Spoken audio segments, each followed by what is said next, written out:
Good morning. Everybody, I'm Meg McGowan and I'm very briefly emceeing today. I'd like to say hi to everybody that's joining us online and let you know that we do have someone monitoring the feed. So if there is time for questions, that person's going to be available to ask those questions on your behalf. You might have noticed that, as often happens in permaculture circles, this session has been redesigned. And it's been redesigned to add enormous diversity and richness and content to the original presentation, not that we weren't already excited about that.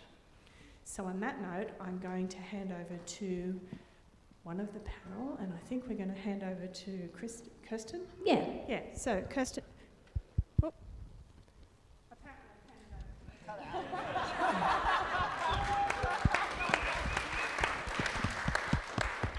Thank you, Meg. Good morning, everyone. It's lovely to be here with you again on unceded Palawat country that we're very grateful to be upon today. This is a panel on articulating hope. And Hannah and I decided that the more voices on this, the better, and I can't think of a more inspirational and hopeful mob to be joining us.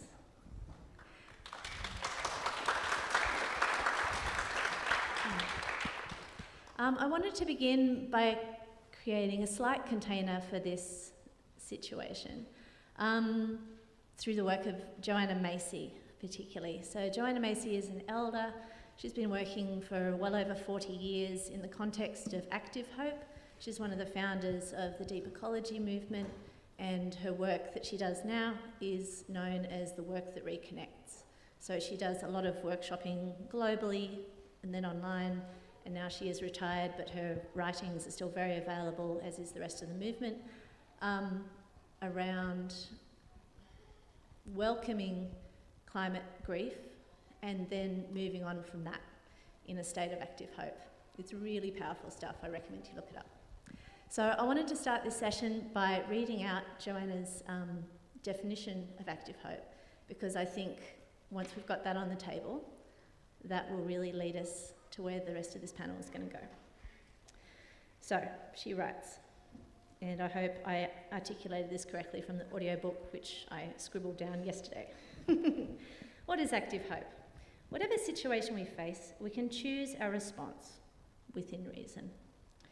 When facing overwhelming challenges, we might feel that our actions don't count for much, yet the responses we make and the degree to which we believe that they count are shaped by the way we think and feel about hope. Hope has a few definitions as defined by the dictionary. The first meaning of hope is something that is likely to happen. We are hopeful that from three choices, one of them that is already on the table will be the one that occurs. But there is a second definition of hope, and that one is all about desire. What do we really want to happen?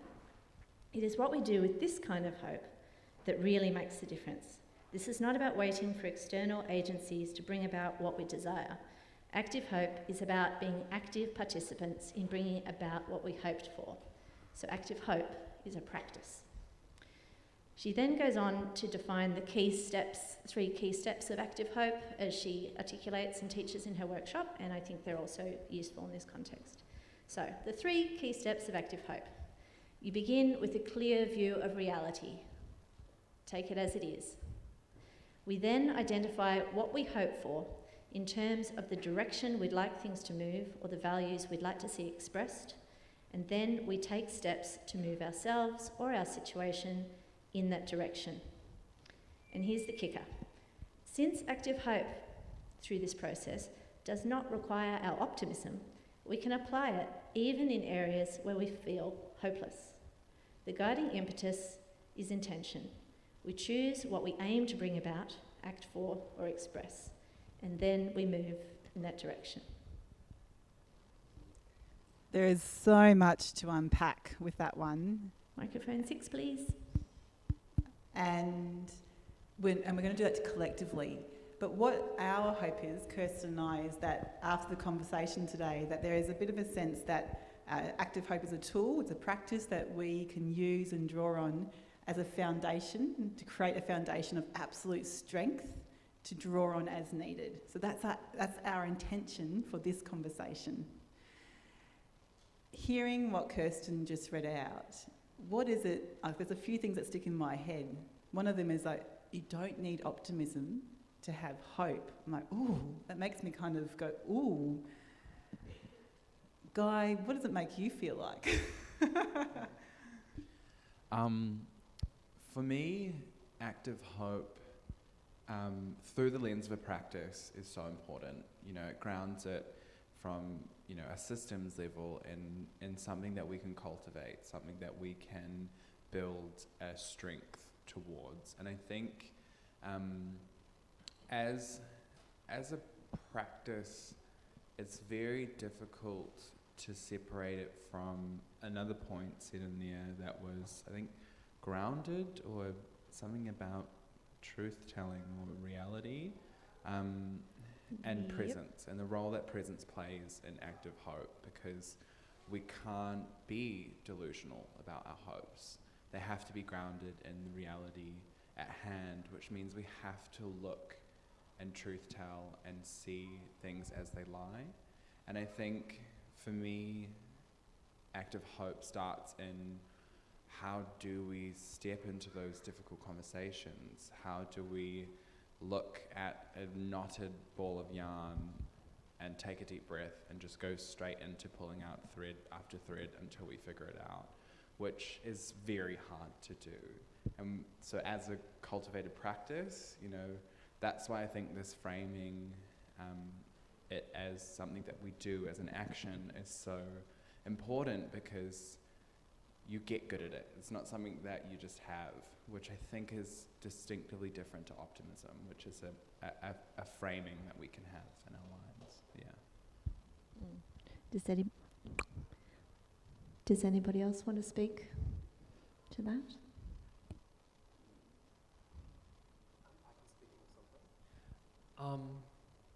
I think the idea of cultivating hope is also cultivating agency.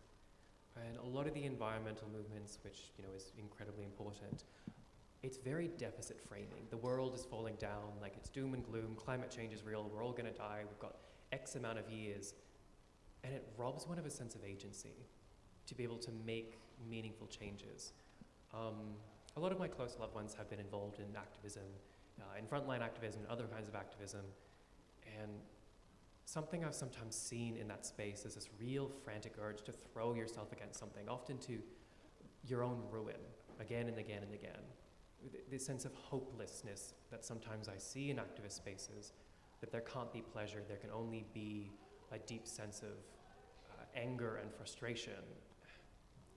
And I really wonder what the role of hope has in being able to make this a sustainable but a regenerative movement in terms of activism. I'd say in some of these activist spaces, I've met some people I've called Molotov boys, where they just want to burn everything down. And sometimes when you talk to them about, like, all right, when everything's burnt down, what do we want to have in the future? They're describing something that sounds very similar to what we have right now. It's just maybe they're in charge.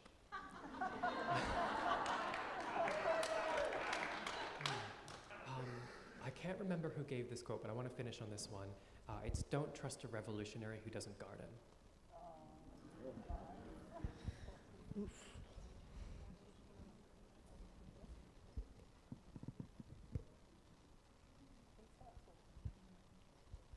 Beautiful. Thank you so much for all your words, and thanks for having me. I think that burnout that you were talking about in radical activism is something that when I was in my 16 to 19-ish period, I did regularly smash myself angrily against big systems with a lot of rage that was built under optimism and hope. That was the driving force. Hope for a better world, hope for change. The reality and the optimism that the world can be far better than what it currently is, but also acknowledging that there's been, you know, thousands and thousands of ancestors and people before me and before all of us who have been trying to drive this change and hope as well. So in that, knowing that I'm not alone.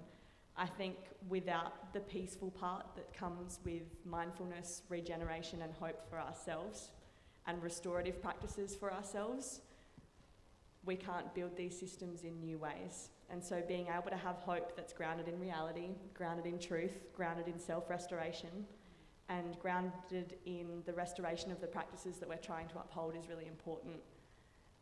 Holding the self-sustainability part, I think a really interesting part of the sustainability group of humans that operate in the space is that we're often unsustainable humans for our own energy burnout. We're often people who work really tirelessly for not much, with really long hours and little reward because we care so much. And we have so much hope and so much vision that things can be better. So that burnout is a really real thing among amazing people like yourselves and ourselves. And I think ensuring that we drive back the hope and the vision that we have that allows us to get up and see a better world and envision that, and holding on to that is integral to the way that we operate. And it's the most beautiful part about these spaces, is knowing the shiny vision that's above, but ensuring that self-sustainability comes with the practice when we're talking about the sustainability of the things that we're driving for as well. So that hope needs to be grounded in the reality of the situations that we're in, and ensuring that it's nurturing all of us correctly as well, that we don't just angrily yell at politicians or at gas companies like I have in the past, that we find some sort of groundedness and hopefulness and are able to have meaningful conversations with solutions, not just being angry about problems, because we also know that, you know, when you're given the opportunity and someone says, okay, so you're frustrated about this, what's the answer? And you're like, oh, I just know that it's not very good and perhaps there could be something that's better. So I guess finding that hope, the self-sustainability and the transparency within ourselves to be solutions-based and work for that, for optimism for a better world within hope. Mm.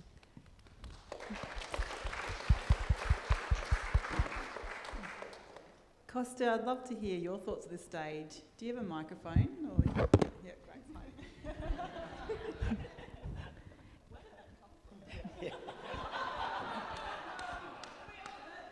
great. Oh, wow. Yeah, so much has just been unpacked listening to all of you.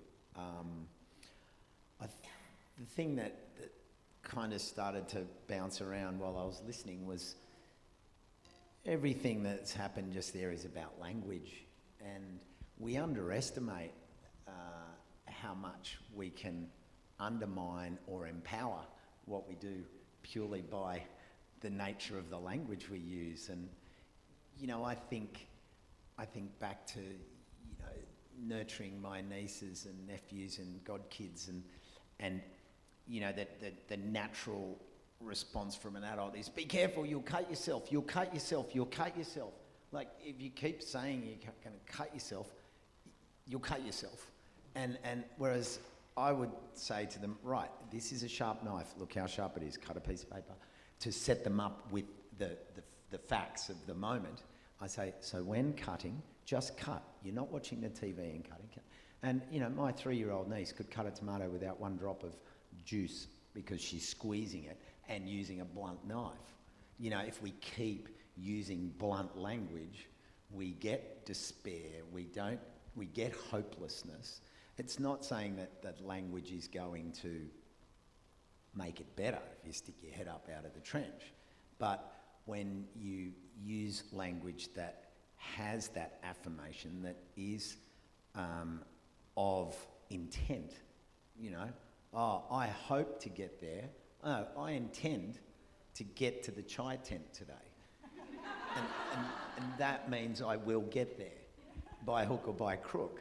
And so I think that's one important part for me, that language is often underestimated in terms of that day-to-day practice, because if we apply that as the tool that you so beautifully articulated, then if it becomes the tools of practice, then we set ourselves up on a path of intent and beyond hope.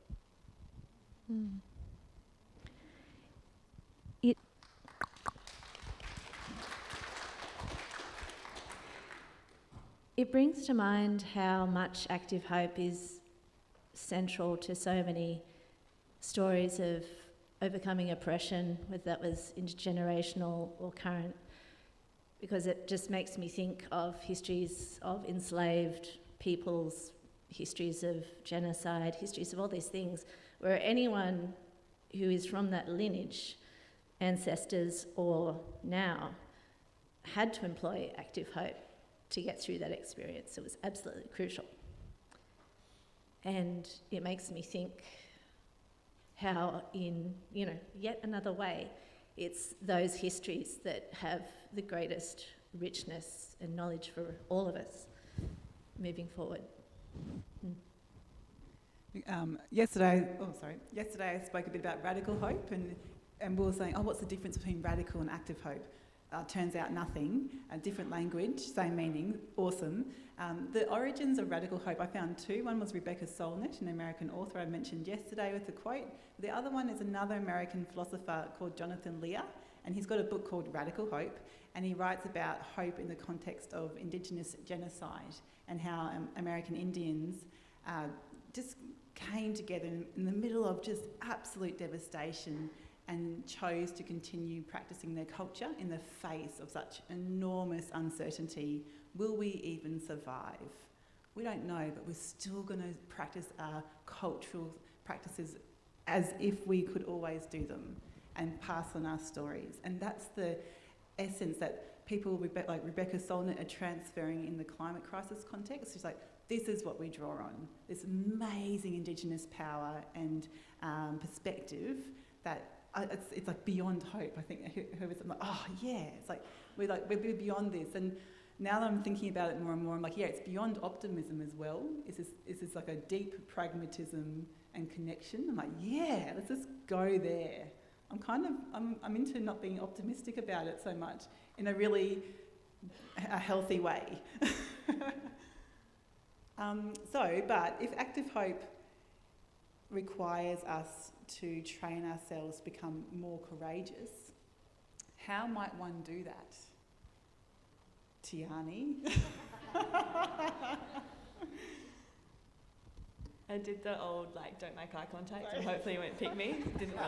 You can pass, you're allowed to pass. That was my key in school, was and anyone wanting to answer that question, you just...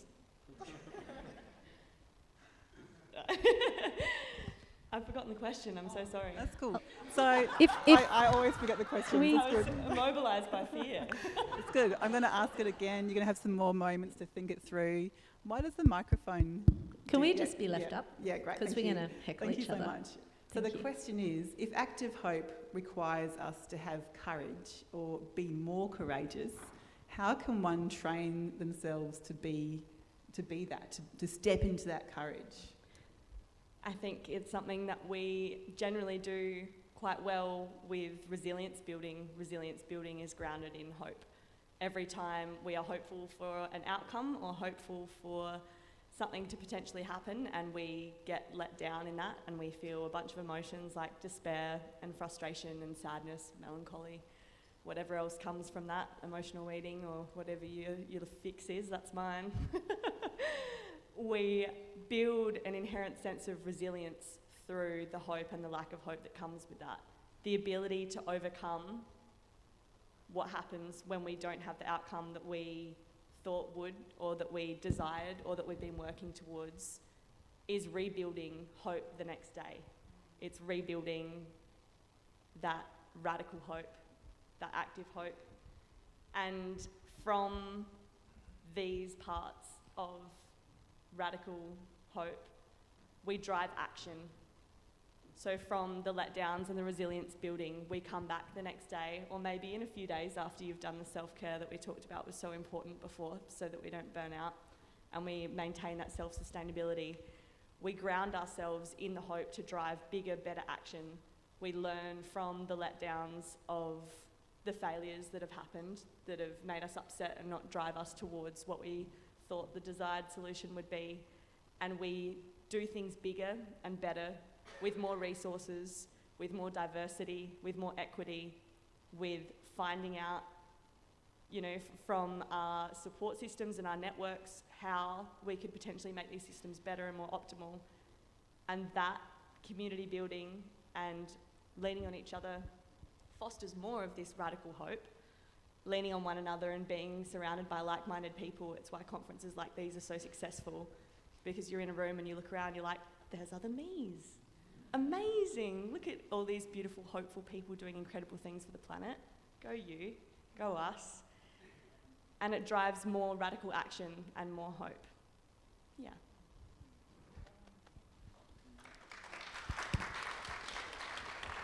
Just to add to that amazing, eloquent take, the role of compromise and hope as well, and taking out perfectionism and expectation from hope. And I do actually want to refer to the presentation before about something said that I don't quite agree with, on that we have wasted 50 years. We actually have not. And while we didn't maybe solve all of the problems that we had identified, framing it that we have done nothing is completely untrue.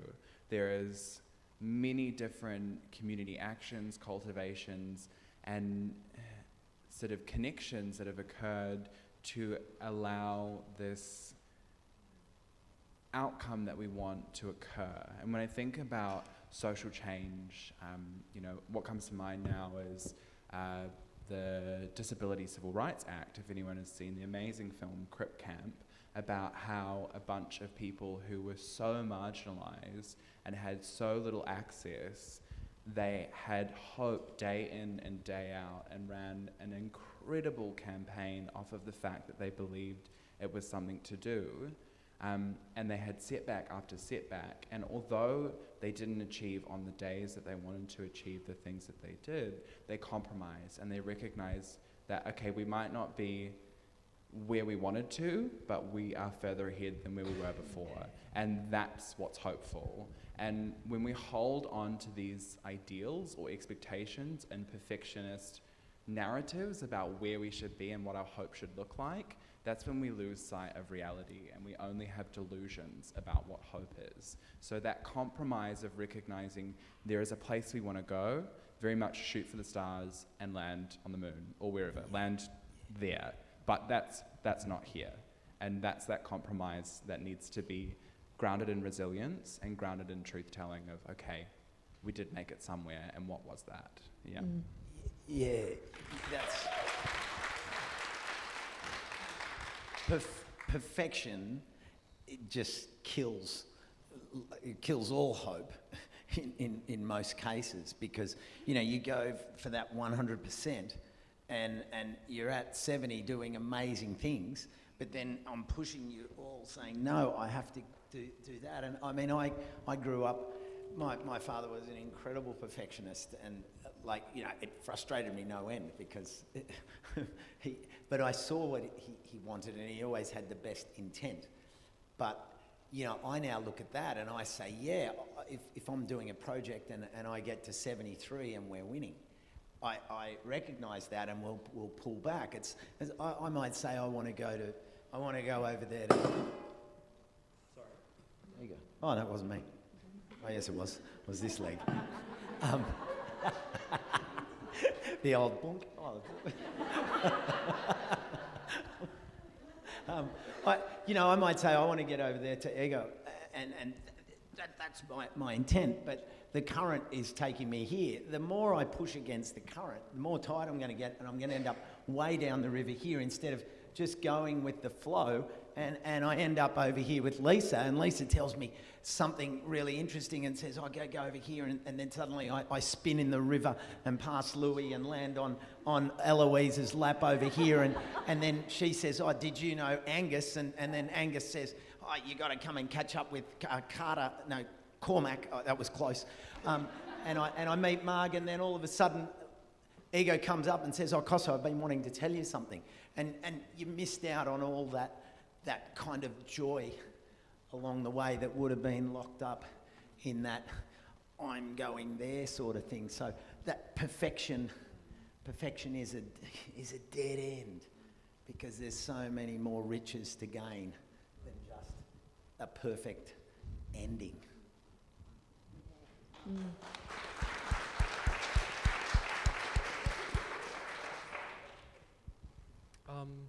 Thank you for that. I think that the idea of perfectionism is also kind of an individualist's game. This idea that there are heroes and it will have this 100% result that will end us from here to here and you can just trust me. I really want to harken back to what you said, Tiani, about hope in community. There was this paper that came out of a psychologist journal years ago that really influenced how I think about hope and how we hold knowledge. It was showing that by asking a group of people to explain to think how much they know about a tumble lock or a toilet or a fridge, people collectively think, oh, I know quite a bit, I know how that works. And then you get people to try to actually explain it, and they realize, oh, I actually have no idea how a toilet works. Turns out they're really complicated. And so what this kind of study showed was that people hold knowledge collectively. I know something because that other person knows it. We're not, so much of our evolutionary features are pushing us towards sociability factors. And I really think that's with hope as well. It's not this individualist, lone, rugged individual who's going to be the hopeful one.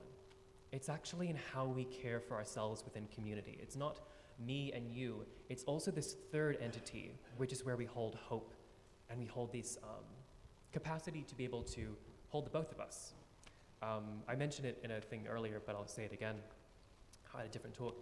I was having a talk to a lesbian Baptist minister, which is a wild thing to hear, who is called often in those spaces the conservative whisperer, because in a space that typically she was not welcomed in, by being there and forming meaningful relationships, she existed in such a way that it demystified the queer experience. She wasn't a monster or this evil, wicked thing. She was, oh, this great person who helps with the mutual aid and feeding the homeless and housing people. Oh yeah, she's real cool. And so slowly it actually started to really influence how community thought about her, about lesbian experiences and queer experiences. And one of the things that she really said that stuck with me, that's really influenced how I do this work forward, is she said, the reason I haven't left these spaces is because transformation occurs in relationships. And for me, that was like, ooh, I actually need to be in many different relationships, holding hope, holding the capacity to change, and that's really, for my bit of a rambly talk here, I think that's so spot on. Where we hold hope. Yeah.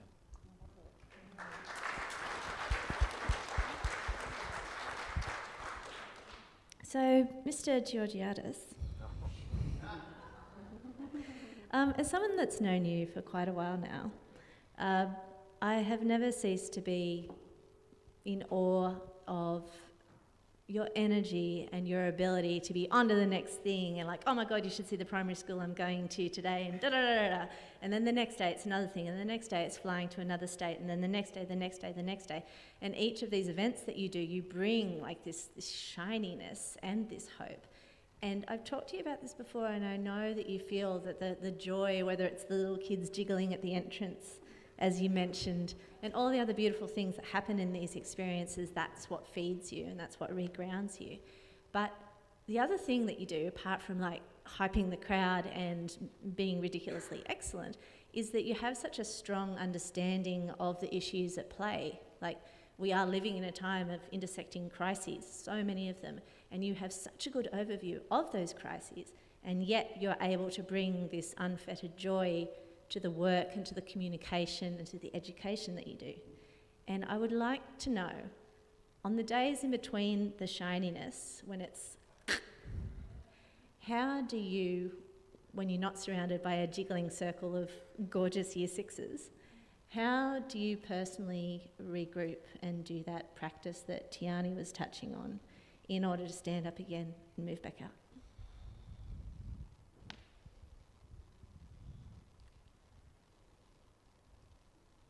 I suppose what I've learnt to identify is like back to what I said earlier about language and interpretation, like when I'm somewhere and someone says, oh, there's this big long queue of people that all want to say something and blah, blah, blah. If I saw it as a big long people that were all taking something from me, then I would be down and out and on the canvas, because it would be a draw. Whereas I look at every interaction that I have in a way that, like, it's incredibly, like, here is this human being that, and I don't mean to get esoteric here. But, Please get esoteric, Costa. but you know, here's this human being that has lived to this point, to this moment in time here on this country, underneath this light, blah blah blah, and we're interacting, and they're excited to invest and come up and look me in the eye, and their physical living thing is offering a story. And so I can just finish that story and go, oh, this one. Because that's as energising and as exciting as this one. And because I don't see it and interpret it as a drain, I actually see it as, because I'm getting filled with all of this perspective, that then I suppose I kind of add to this synthesis of the world that is, there's an incredible element that I just got out of that conversation we had, and then there was this little bit here, and there was that little bit there, and then everything from yesterday has gone in, and so I don't see it as overwhelming. I actually see it as just an adding to this well. And when I'm not in that, I see the same joy as, you know, going home for a short period and lifting the choco off to cut it back, and I find a chili plant thriving under there with 300 chilies on it, and I go, oh, that's as like I'm standing here meeting for the first time, but this time it was a chili that was waiting. And I'm happy to see it. And then in the meantime, my task was to get that one sunflower whose seeds I wanted to save, and that was my next task before I leave. And I hear a voice out there, and I'm like, oh, what's going on? And I look over, and there's a student, a year 12 student from the street, standing there talking to a cockatoo on the sunflower. And I'm like, hang on! And I run outside and say, excuse me, Cocky, you can have that one, but I really want this big one. And so I kind of just find that,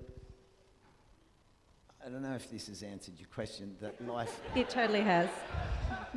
that I don't interpret it as draining, and when I am at home on my own, I experience the same joys out of the things, whether it's a person bringing me joy, or whether it's nature bringing me joy, or whether it's my indoor plant that has died and I go, sorry. So life is just, it's so precious, and maybe because of, you know, when you experience loss, it makes you realise how valuable life is, and so if a life comes up to me and is excited, that fills me. Beautiful.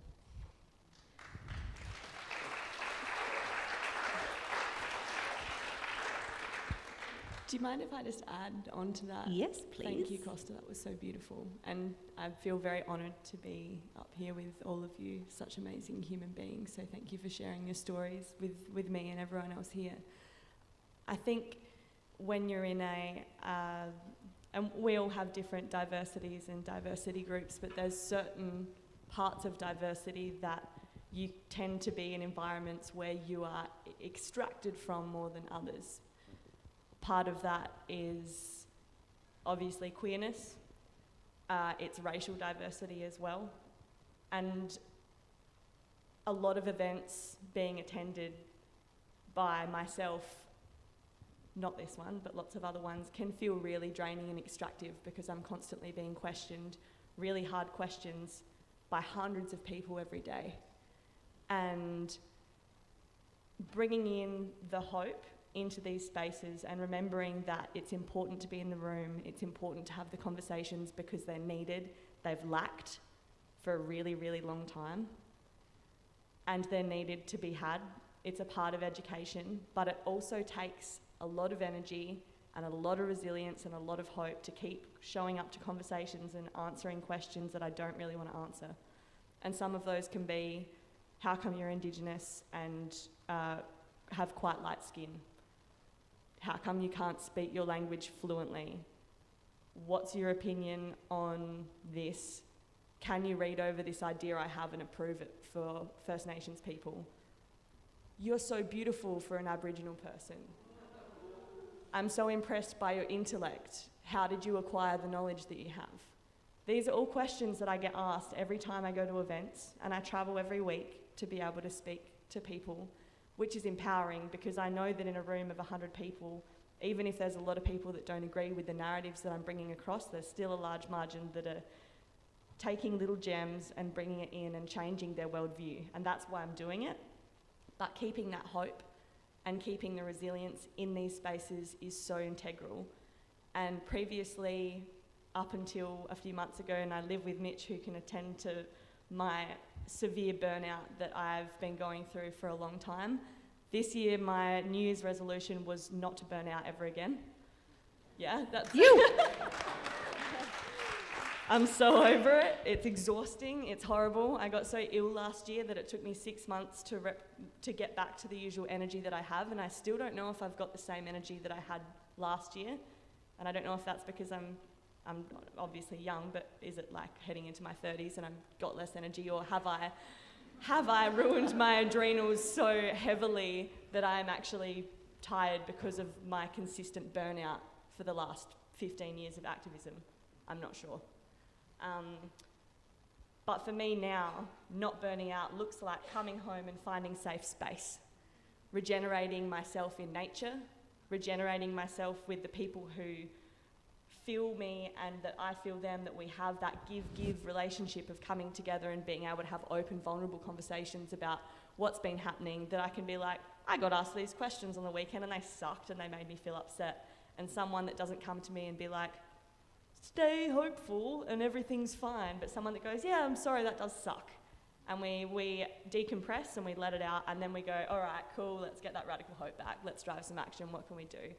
So grounding myself in nature helps that self-sustainability stay together, saying no and trying to carve out time where I'm not always doing stuff is good too, because there's a lot of things that you get asked for when you're able to speak to people and you've got a diverse background, apparently.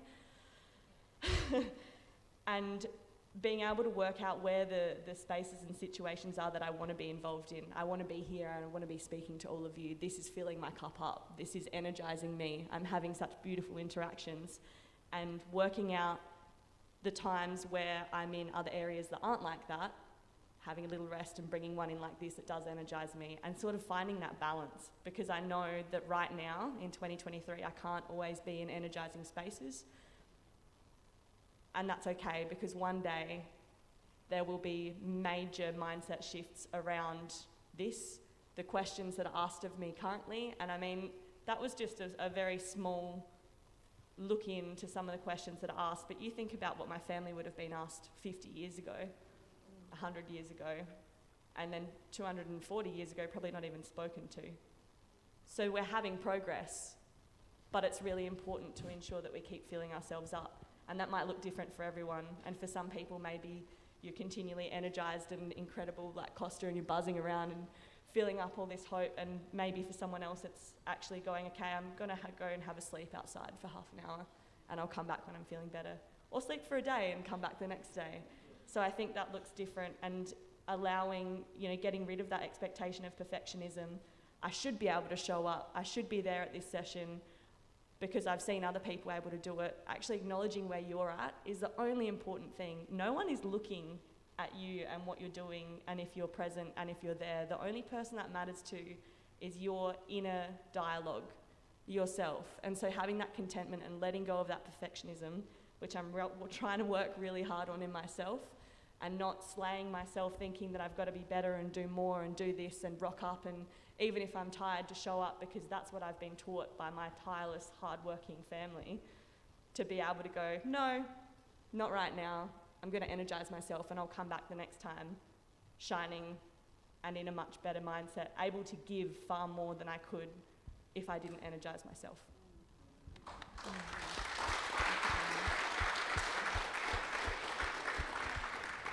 I've been just taking notes. Basically, Kirsten and I have just designed a panel that we want to listen to. So I'm just like, thanks for joining in.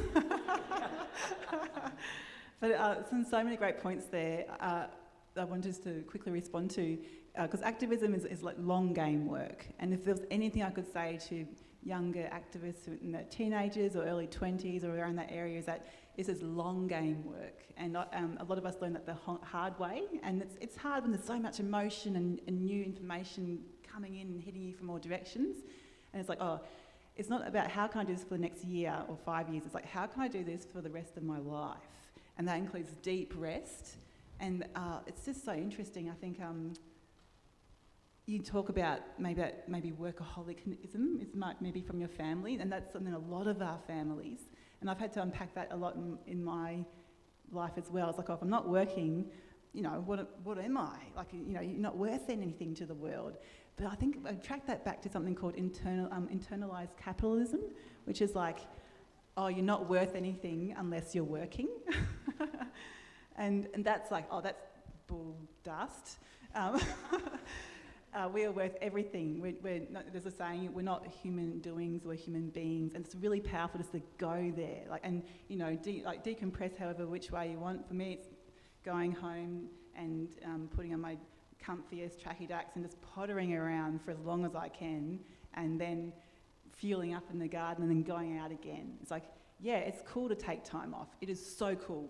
And because it means you're going to keep going again and again, rather than you hear people going, oh yeah, I did that activism thing in my teens, my 20s, my 30s, and then I had to stop. I'm like, no, it's not a thing we do on the weekend or a thing we do when we're young. This is a life commitment, it's a lifestyle, and it's awesome when you can just find what works for you.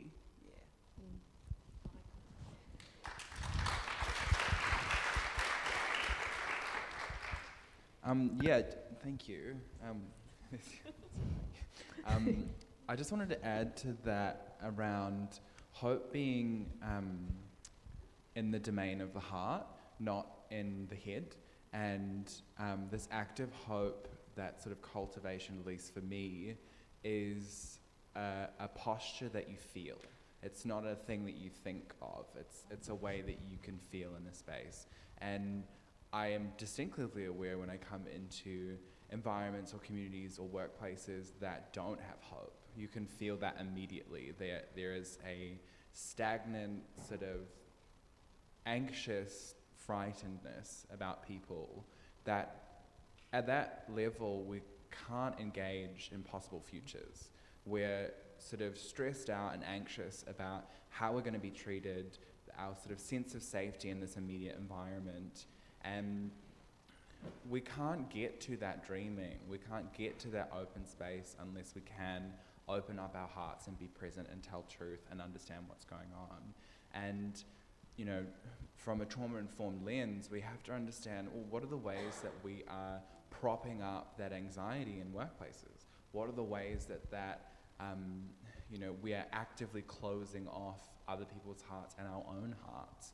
And I think, you know, it's one thing to have that practice in yourself, which is really important to sit down and, you know, be with nature, because nature can only be open-hearted, and sit with yourself and become familiar with what is hopefulness to you, and recognizing that sometimes people live for a long time in that state of anxiety, and actually them stepping into an open-hearted place is the most energizing thing possible. And I've witnessed it so many times, and it's the most, you know, powerful thing for me. I want to be there all the time, because, you know, you see these fountains, and once that's opened up, you know when you go back into that space. And I think that's why when I'm around our long game activists who have so much hope, even in the face of a campaign not going anywhere near where they wanted to do, or having a huge setback, yes, that hurts, yes, that's frustrating, we didn't get where we wanted to, but we still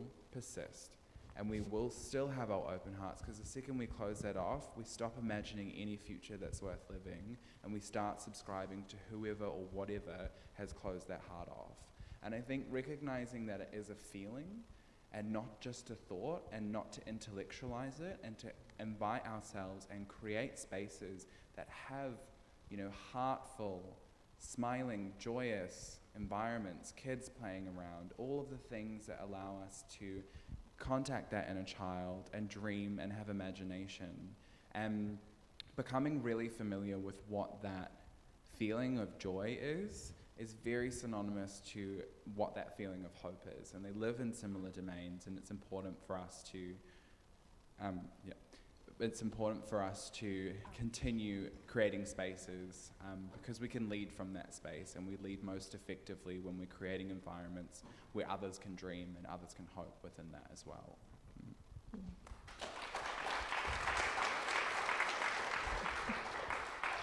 Thank you, Guy. And I really want to bunny hop off that a little bit, in that shame and blame are really poor motivators for long-term changes in our behavior.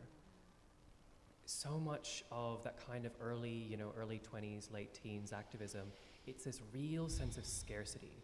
It's this idea of, things are bad, we need to radically change in the most intense way, and those spaces are really hostile, you'll find. I've entered spaces where they are full of hope, and they tend to be the ones that last longer, but a lot of activist spaces, sometimes where you enter, there's this real sense of scarcity, because the clock is coming, we've got to do this quickly.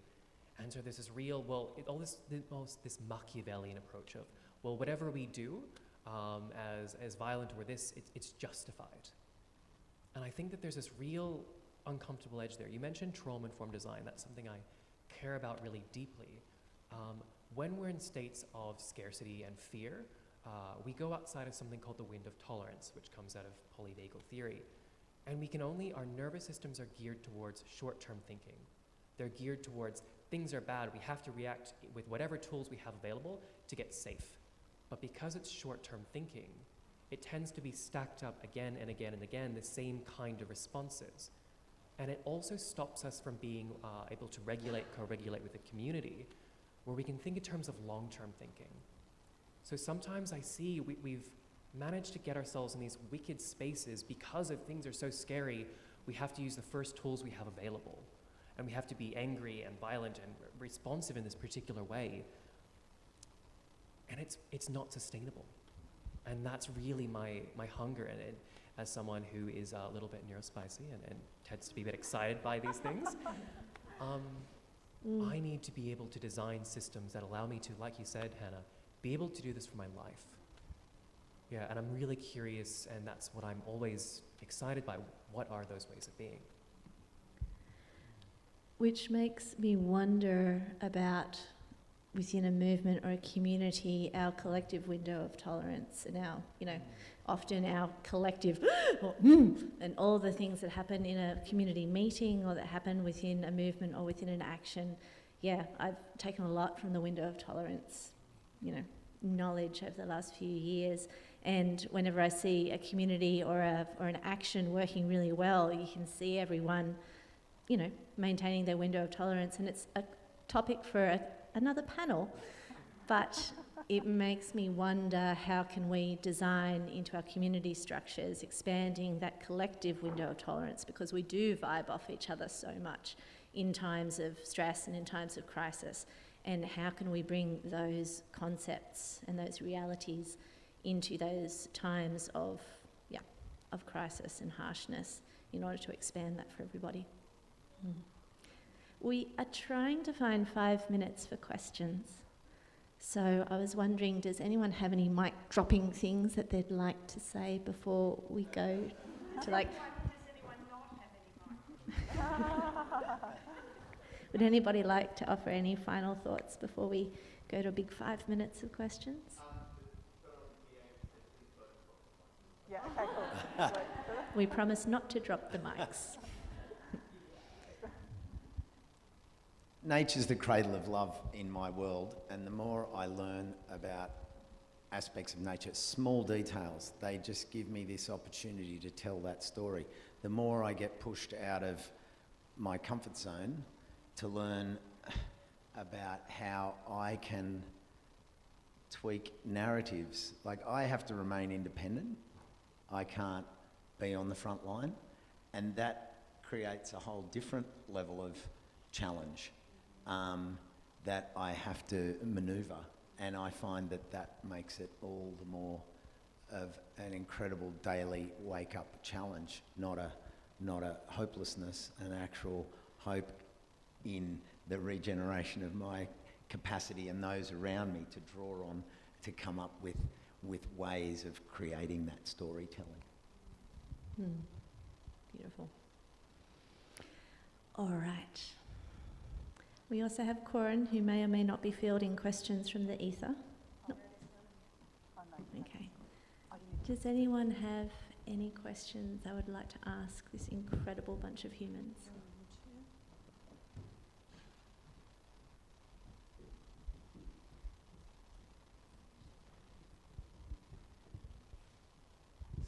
Hi, I'm Pedro, and I realise that there's something that I say to people quite intuitively, and it's have fun.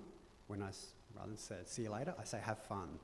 And at some point I realised that this was a really bold statement about a gesture you're making to the world that is saying, above all else, have fun. So talking about moving beyond radical hope is like radical fun, like that it's all fun. And that I found this really enlightening, because now I seem like to be seen like someone who has parties all the time, who's a party animal. Like there's Anna, Tiani, I can see the whole room has got people that I've danced with and had so much joy with that I kind of go, okay, well there's something very special about it. Ella, I'm looking at you. That I feel like that having fun gives me hope for days and days and days. It's joy that lasts for a long time, that when I'm alone with my nature, that those little memories will come back to me and be like, that hug, that moment. So I feel like that's something that I wanted to see if everyone could sort of just give a little moment of how they have fun on their own, maybe, not just with their friends. Thank you. Tiani, what do you do for fun?